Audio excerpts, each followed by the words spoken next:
In this video, I'll be showing you some of the system preferences you need to change so that you can have better experience while using Sketchup.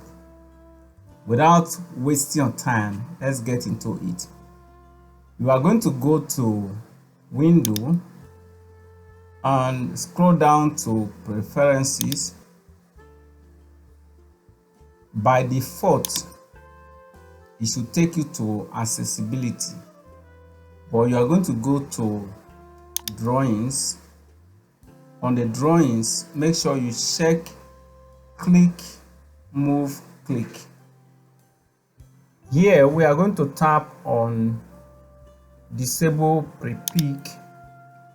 Then on the General, you are going to uncheck Create Backup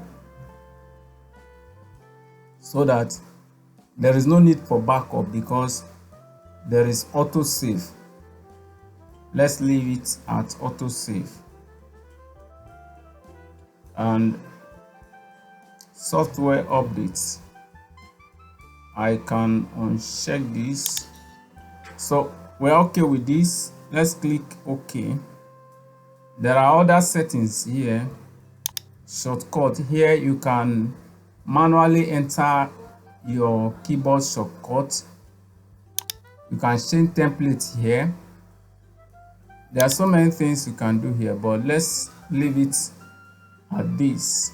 Now you have learned how to change your system preferences. In the next video, we'll be going deeper.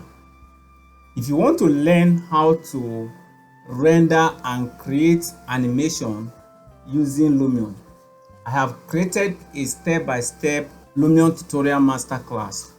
All you need to do is to watch the video that is going to be displayed up here so that you will know what you gain inside Lumion tutorial masterclass. Looking forward to see you in that class. Bye.